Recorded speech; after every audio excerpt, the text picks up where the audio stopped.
बहुत समय की बात है। एक गांव में मोहन नाम का एक गरीब किसान रहता था। वह बड़ा ही मेहनती व्यक्ति था। उसके परिवार में उसकी पत्नी और 2 बच्चे रहते थे। उसकी पत्नी बड़ी ही घमंडी और आलसी किस्म की थी। शादी के बाद घर का हर काम अपने पति से करवाती थी और खुद एक आईने के सामने बैठकर दिन भर खुद को देखती रहती थी।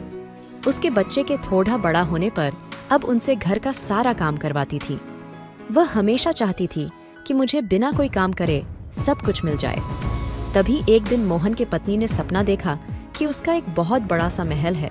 उसके चारों ओर नौकर चाकर है और वो सिंहासन पर बैठी हुक्म दे रही है।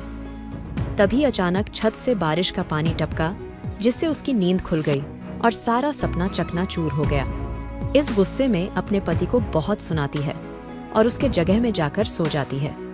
यह सब देख मोहन परेशान हो जाता, मगर कुछ कह भी नहीं पाता। समय गुजरता गया। तभी एक दिन मोहन की पत्नी रात के समय अपने पति और बच्चों को छोड़कर घर से बाहर निकल जाती है। वह जाते हुए बहुत दूर किसी जंगल में पहुंच जाती है।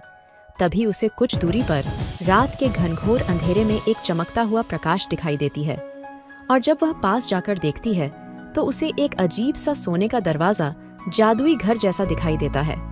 उसे देख घबरा जाती है, फिर भी सोने के लालच में उस दरवाजे के अंदर चली जाती है और जब अंदर पहुंचकर देखती है तो क्या नजारा दिखाई देता है, मानो स्वर्ग लोक में आ गई हो। वह देखती है कि एक जादुई जैसे घर में चारों ओर स्वर्ग और रत्न जड़ों से फलों जैसे लदे हुए पेड़ दिखाई दी। वह सब देख फूली न समाई रही थी। अपने आप को उस स्वर्ग लोक की महारानी समझने लगी और सोचने लगी कि मैं इस लोक की महारानी हूँ और मेरे सैकड़ों दासियां हैं और मैं एक बड़े सिंहासन पर बैठी राज कर रही हूँ। यह सब सोचना हुआ कि सच में उसके सामने सैकड़ों दासियां प्रकट हो गईं और एक बड़ी सी सिंहासन पर राज करने रही हूँ। उसके जाने के बाद उसका पति और बच्चे बहुत दुख हुए, बहुत ढूंढने की कोशिश किए, मगर ढूंढ नहीं पाए। इधर मोहन की पत्नी महारानी बनकर ऐसो आराम की जिंदगी व्यतीत कर रही थी। तभी एक दिन आकाश मार्ग से एक व्यक्ति आया और उसने कहा, अब तुम्हारा समय खत्म हुआ, अब तुम्हें नर्क लोक जाना है। यह सुन मोहन की पत्नी डर गई और कहने लगी, क्या? मैं अभी तक मरी नहीं हूँ और तुम कहते हो कि मैं नर्क लोक जाऊं?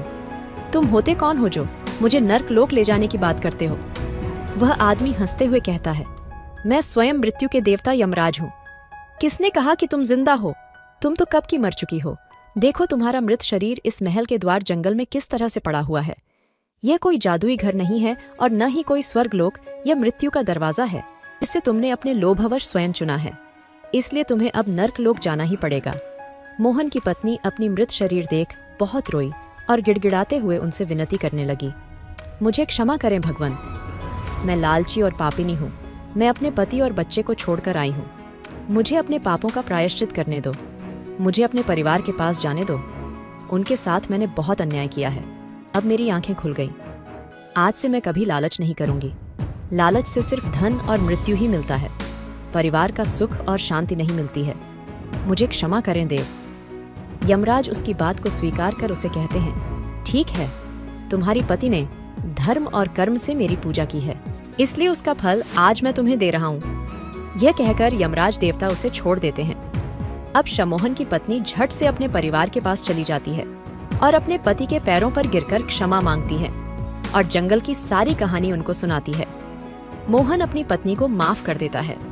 उसके बाद मोहन और उसका परिवार सुख से जीवन बिताते हैं।